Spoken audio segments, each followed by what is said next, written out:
Hola, ¿cómo están? Bueno, en algunos días empezamos la Semana Santa, Semana Mayor, es Pascua. Al fin y al cabo es la Pascua. La palabra Pascua en hebreo es Pesach, y Pesach significa pasar de largo, significa desviarse, significa no tocar. Acuérdense que en el Éxodo, porque ahí fue la primera Pascua, el ángel de la muerte, caminando por la tierra de Gosén en Egipto, evitaba, no entraba a las casas que estaban señaladas con la sangre del cordero. Por eso es Pesach, pasar de largo. Seder, Pesach, es la ceremonia de la Pascua. Yo les había prometido el domingo anterior en Gracia y Paz que hoy les hablaría sobre cómo era la Pascua, cómo es la Pascua a la usanza judía. Todavía se celebra, por supuesto. Y aquí tengo el plato, la kiara, Seder Pesach, o sea, el plato que se usa en la ceremonia de la Pascua judía, y es este. Ese es el plato. Aquí arriba, de derecha a izquierda, está escrito la noche que cambió todas las noches.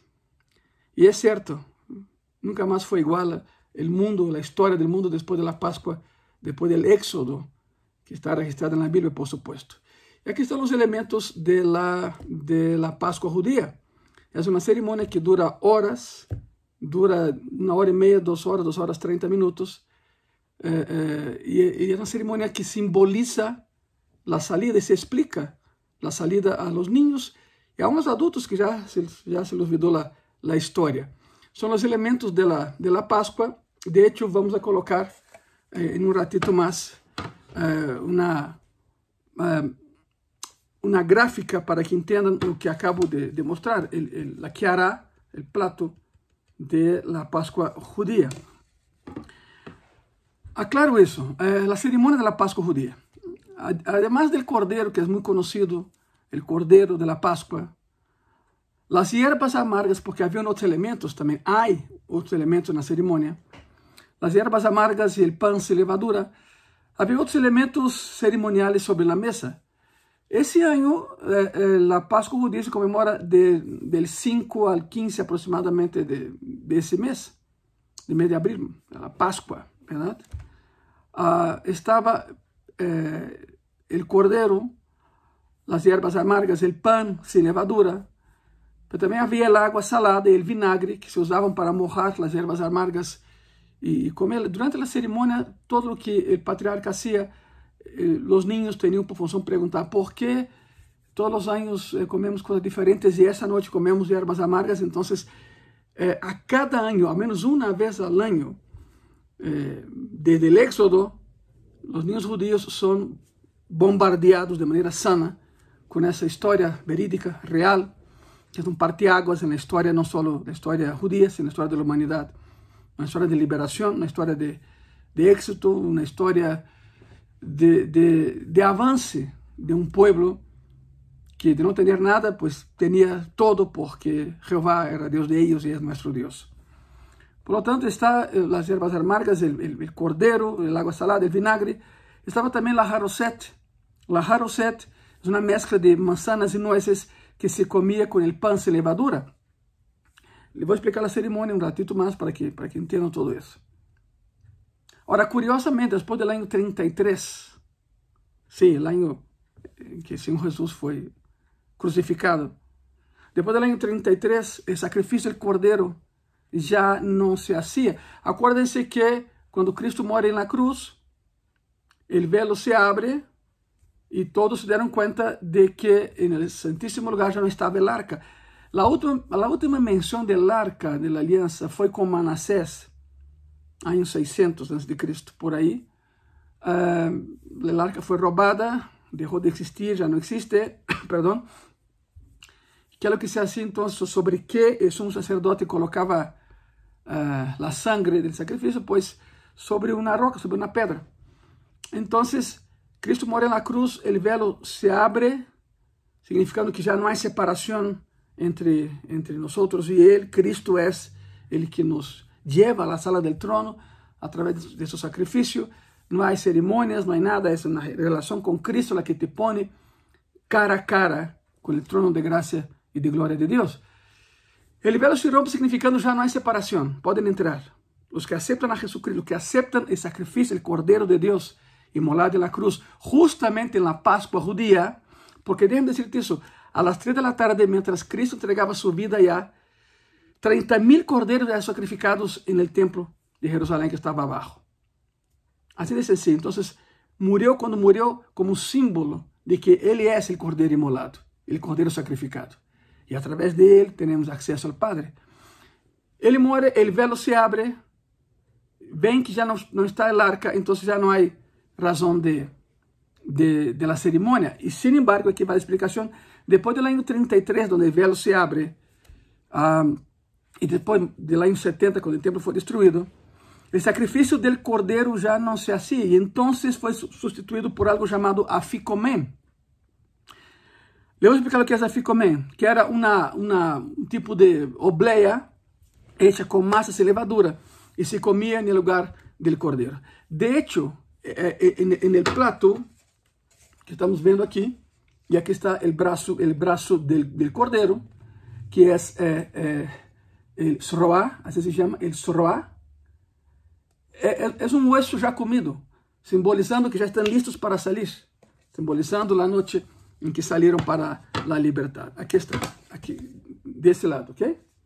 Sroá, sroá, ¿ok? Muy bien. La ceremonia o el orden. De hecho, antes de empezar la ceremonia, quiero presentarles esto. Vamos a colocar una imagen del plato, el plato explicado. ¿Ok? ¿Lo pueden colocar? Ok, ahí está el plato del Seder, la kiara de Seder de Pesach. Ven la parte de arriba, está hierbas amargas, que es maror. Ahí se colocaban las hierbas amargas. Te voy a explicar más adelante para qué sirve todo esto. Tenga esta imagen presente, por favor. Ahí están las 3 matzot, que son el pan sin levadura. Se colocaba en la bandeja. Siguiendo el orden, digamos así, de la manecilla del reloj, está el sroá, que ya les comenté, el hueso del cordero. Más abajo está el jaroset, que es la pasta hecha con dátiles, nueces y todo. Ahí se comía la matzot. Ahí se come la matzot, el pan sin levadura. Más abajo está algo como lechuga, que es haseret. Haseret, ahí se pone algo de lechuga. Más adelantito arriba está el apio, que es amargo, ¿verdad? Carpas. Todo eso se usaba en determinado momento, se usa todavía en determinado momento de la ceremonia. Y está el huevo cocido, huevo duro, beitzá. Huevo duro simboliza nuevo nacimiento, ¿verdad? El huevo. Y entonces sigue el ciclo.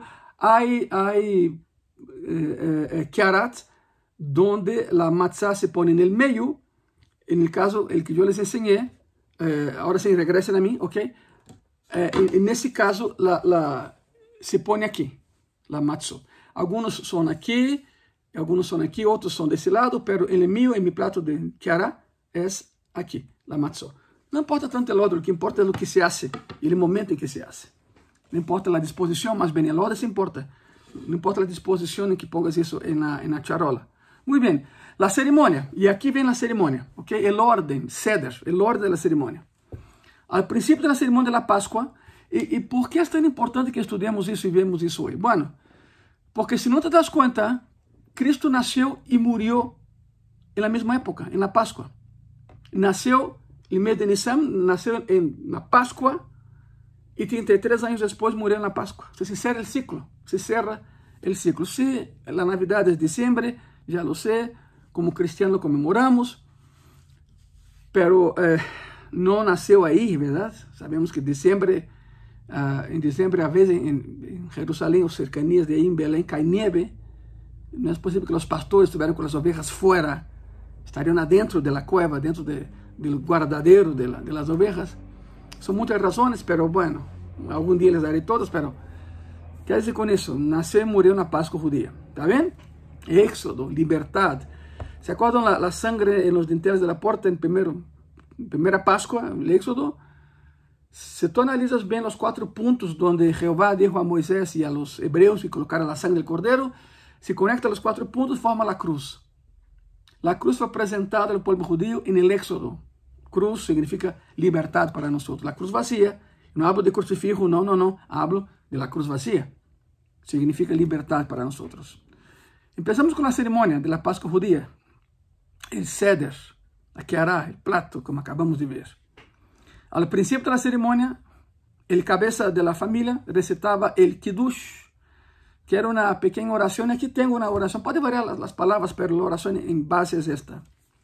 Bendito tú, oh Señor nuestro Dios, que nos has sustentado y nos has permitido vivir hasta este día para poder ver tus señales y maravillas en medio de la libertad que nos diste. Así empezaba y empieza la ceremonia. Palabras más, palabras menos. Hay papás, porque siempre el papá que coordina la ceremonia, hay papás que cambian algunas palabras, pero la idea básica es esta. Y entonces bebía la primera copa de vino, un vino oinos, un vino sin levadura, que es un vino sin fermentación. Por eso los niños también pueden tomar, porque no es un vino fermentado. Después de la primera oración se toma la primera copa de vino. Se lavaban las manos por primera vez, después del vino, en un lebrillo que se colocaba frente a cada persona como símbolo de limpieza física, pero también espiritual. Lavar las manos, lavar el alma, lavar el ser. La palabra dice que ya son lavados por la palabra, ¿verdad? La palabra es la Biblia que nos lava de todo pecado. Muy bien. Y nos prepara para la salvación. La Biblia no nos salva, la Biblia nos prepara. La Biblia nos confronta con nuestra realidad y entonces dejamos de pecar, porque fuimos confrontados con la palabra de Dios.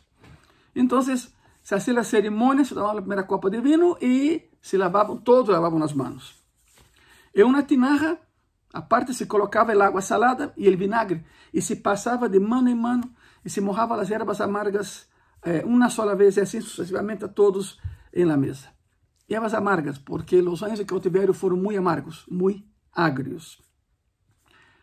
Ojo, hasta ese momento, todos están de pie, nadie se sienta. Todos están de pé alrededor de la mesa, como listos para salir. Fue el Éxodo, porque así fue en Egipto en la primera Pascua, ¿no? Todos comieron parados, todos, porque tenían que salir antes que Faraón cambiara de idea. Y se comía en silencio. Después que el patriarca hace la oración, todo lo demás se hace en silencio. Después de comer las hierbas amargas y el pan sin levadura, se quitaban los elementos de la mesa, se hacía un espacio. El cordero, el pedazo del cordero se colocaba a un lado y entonces eso despertaba a los niños, a los demás invitados, por la curiosidad, o sea, despertaba en ellos la curiosidad que siguen la ceremonia, aunque la ceremonia se repita cada año, siempre hay una variación, sin cambiar el fondo, sino la forma, ¿verdad? Y entonces el plato con el cordero se colocaba a un lado para que nadie se distrajera con el olor del cordero. Entonces el hijo más pequeño, después de todo eso, el hijo más pequeño hacía preguntas al papá, y todavía lo hace. Y así obedecía un mandato de Dios de contadlo a vuestros hijos. Había un mandato en Éxodo. Los que han vivido aquí, conte a sus hijos, y sus hijos a sus hijos, y así. Y de hace más de 4.000 años es lo que hacen los judíos, a cada año. Preguntas que el niño pequeño hacía al papá y hace el papá. ¿Por qué esta noche es diferente a todas las otras noches? El resto de las noches podemos comer pan con levadura. ¿Por qué esta noche solo comemos matzó o matzá, el pan sin levadura? La segunda pregunta. Las demás noches podemos comer cualquier clase de hierbas. ¿Por qué esta noche comemos solo hierbas amargas? Ya saben, para hacer recuerdo de los años amargos que pasaron allá, ¿verdad? Y el pan sin levadura es que a partir de ahora, la matzó es que a partir de ahora nos vamos a guardar, no nos vamos a contaminar con la levadura del mundo, como decía Jesucristo. Entonces el pan sin levadura era muy importante. Pregunta número 3. En otras noches no mojamos las hierbas que comemos en nada, porque esta noche lo hacemos. Bueno, es añadir a la amargura sufrimientos, el vinagre, la hierba amarga, el apio se pone ahí y se come, ¿no? 4. Las otras noches comemos la carne asada, cocida o de cualquier otro modo. Pero ¿por qué esta noche solo comemos carne asada y en las brasas? porque así fue hecho en la primera noche. Tenían que salir rápido. Tenían que apagar el fuego rápido, porque a los esclavos no les permitían el fuego. Es curioso, ¿te has preguntado por qué en la Pascua la luna es llena? El perigeo es enorme, se acerca más a la tierra. Sabemos que en una noche con luna llena, aún sin luz, tus ojos te acostumbran y ven. Ya que a los esclavos no se les permitían antorchas y ya que tenían que salir de noche al desierto, Jehová propició la luna llena, que alumbró el camino del éxodo en las noches. Por eso en la Pascua la luna es siempre llena, siempre llena. Vivimos en una ciudad con mucha luz y todo, pero si algún día en la Pascua, empezando la Pascua, hay un apagón donde tú estás, ve a la azotea y ve lo maravilloso que es ver todo a la claridad de la luz de la luna. Los científicos nombran a la capacidad reflexiva, los astrónomos más bien, que también son científicos por supuesto, nombran el poder reflexivo de un cuerpo albedo. Y la luna tiene el albedo 9.6, casi que perfecto, como un espejo. La luna no produce su propia luz, ya sabemos cómo es eso. Si refleja la luz del sol, pero en la luna llena el albedo de la luna es 9.6, casi la perfección. O sea, es un espejo casi, y alumbra el camino. Y fue así que Jehová propició luz, aun cuando los esclavos no podían cargar ninguna luz, ninguna antorcha. Muy bien.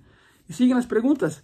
Ya sabe, la cuarta pregunta es: las otras noches comemos la carne asada, cocida de cualquier otro modo. ¿Por qué en esa noche comemos asada en las brasas? Porque era así que era. Así, la única condición, la única manera más bien de comer la carne asada hace tanto tiempo, ¿verdad? Así era. No había gas, no había fogón. Así tenía que ser. Número 5. En las otras noches comemos cualquier tipo de carne. ¿Por qué esa noche comemos el cordero? Porque fue el cordero inmolado.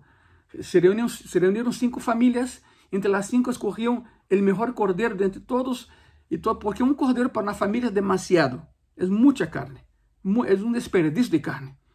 Y es por eso que eran 5 familias, 6 familias, se escogió un cordero para comerlo. Para cada pregunta de la que acabamos de ver, para cada pregunta el padre respondía mirando fijamente al niño. El niño más chiquito hacía las preguntas. Y así se perpetuaba la historia de la libertad dada por Dios. Es un recuerdo de cómo Dios nos hace libre, como Cristo nos hace libre. En ese punto, el padre hacía una síntesis de la historia de Israel, comenzando con el llamado de Abraham para que se alejase de la idolatría de Ur, de los caldeos, y terminando con la historia del éxodo y la entrega de los 10 mandamientos. O sea, el papá tiene que prepararse muy bien, porque tiene que contar la historia desde que Abraham fue sacado de Ur hasta el día del éxodo. Significa la salida y el regreso, ¿verdad? Después de eso, se volvía a traer la comida y se comía. O sea, después de las preguntas de la historia, el plato volvía a la mesa. Pero claro, cantidades abundantes, ¿no? Ese aquí es un símbolo de lo que era. No tiene que ser exactamente en el plato. Aquí es un simbolismo de la comida que se coloca en la mesa del ceder de Pascua. O sea, no es aquí nada más, porque hay familias muy grandes, familias pequeñas. Entonces, dependiendo de la cantidad de miembros de la familia, es la cantidad de comida que se pone en la mesa. Después de todo eso, se traía la comida otra vez. Y ahí todavía no se sentaban. Todo eso de pie. Todo eso de pie. Todavía no se sentaban. Entonces cantaban la primera parte del Halel. En hebreo, Hal y El significa alabanza. Por eso es Halel. Hal y El. Alabanzas. Lo que corresponde al Salmo 113. O sea, cantaban el Salmo 113 y bebían la segunda copa de vino. El Halel completo va del Salmo 113 al Salmo 118. 113 al 118. Los salmos de ascensión, ¿no? Luego se lavaban las manos por segunda vez y el anfitrión partía el pan sin levadura, después de hacer 2 oraciones. La primera oración era acción de gracias por el alimento que Jehová nos da. Y la segunda oración era para agradecer por la salud que todos tenían. El anfitrión entonces entregaba un pedazo de pan partido a cada persona. Fue exactamente lo que Cristo hizo en la última cena en la casa de Marcos. Luego se lavavam as mãos por segunda vez, já lo sabem, se comia o pão e bueno. Só então empezavam a comer o cordeiro. Depois de todo isso, empezavam a comer o cordeiro. Se lavavam as mãos por terceira vez, o anfitrião servia a terceira copa de vinho, todos oravam depois da comida e cantavam a segunda parte del Halel, Salmo 114, e tomavam a terceira copa de vinho. Vinho não fermentado, os niños também podem tomar. É como jarabe de uva muito concentrado. Depois todos cantavam a terceira e última parte de Halel, Salmo 115 al 118, e bebiam a quarta copa de vinho. E todos faziam a seguinte oração: Todas tus obras te alabarán, oh Senhor Jehová nuestro Dios. Desde la eternidad hasta la eternidad, tú eres Dios, y aparte de ti no hay salvación. Aparte de ti não temos rei, não temos redentor, não temos salvador, e aparte de ti não temos vida. Essa é a oração. E então, estás pensando, pastor, e quando se sentavam? Bueno, e então, e só então, todos se sentavam. E os ancianos contavam histórias das Páscoas passadas. Uma família judia muito grande, se reunia a família na casa do patriarca, e depois disso os ancianos se sentavam a comer, porque a cerimônia já estava aí, e então os ancianos contavam e contam histórias de Páscoas passadas, histórias que fazem parte das tradições judias orales conhecidas como Mishnah. A Mishnah, o Talmud é enseñanza, explicação da Torá. O Talmud é a explicação da Torá. O Mishnah são tradições orales da história judia. Então os ancianos, nesse momento, começavam a contar histórias da Mishnah. E terminavam de comer o cordeiro da Páscoa. Aí sim terminavam de comer o cordeiro de Páscoa. Essa é a Páscoa judia. Repito, quanto dura tudo isso? 1h30, 2h30, 3 horas. As cerimônias, há famílias que duram 3 horas, que tardam 3 horas a nascer isso. E é uma cerimônia hermosa. E foi exatamente o que Cristo hizo na última cena pascual, com seus discípulos. E cambiou a história. Por que cambiou a história? Porque cambiou a Santa Cena por a Cena del Senhor. Cambiou uma comida, uma atividade que era solo para os hebreus e la transformou em uma celebração que todas as igrejas cristianas fazem em todo o mundo hoje em dia. A Cena del Senhor. Essa é a cerimônia da Páscoa judia e como Cristo la transforma em la Santa Cena del Senhor. Acuérdate que dice, haced isso em memória de mim. Todas as vezes que comeres este pão e tomares essa copa, hacedlo em memória de mim. Significa ação de graças. La Santa Cena, ou Eucaristia, a palavra Eucaristia não é uma palavra católica. Eucaristia significa ação de graças. Cada vez que tomamos a Santa Cena del Senhor, recordamos a última cena de Cristo, mas também recordamos o que Cristo hizo na cruz por ti e por mim. De hecho, el próximo domingo iniciamos a celebração de Semana Santa em graça e paz e tendremos a Santa Cena. E depois dessa explicação de como é a cena judia, eu creio que vas a entender muitas coisas quando tomes a Santa Cena. ¿Por que não oramos? Cierra tus ojos. Senhor Jesus, graças por la libertad.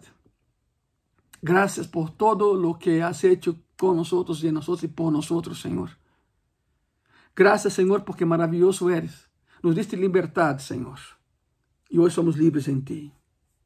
En tus manos pongo a cada persona que me ve, Padre. Anhelo tenerlos domingo en gracia y paz para iniciar la Semana Santa, la celebración de Semana Santa, Señor. Y que juntos podamos hacer un recordatorio de la primera Pascua, donde 3 millones de personas salieron a la libertad, Señor. Y conmemoramos esa libertad en ti. Gracias, Señor, porque todavía hay personas que salen de esclavitud a libertad a través de tu sangre derramada en la cruz. Gracias por la Pascua, gracias por el Pesaj, gracias, Señor, por la celebración de vida que tenemos en ti. Muchas gracias. Amén y amén. Como les dije, te esperamos en gracia y paz el próximo domingo para que celebremos juntos la Santa Cena del Señor. Que Dios te bendiga. Feliz Pascua. Feliz Seder, Pesach. Amém.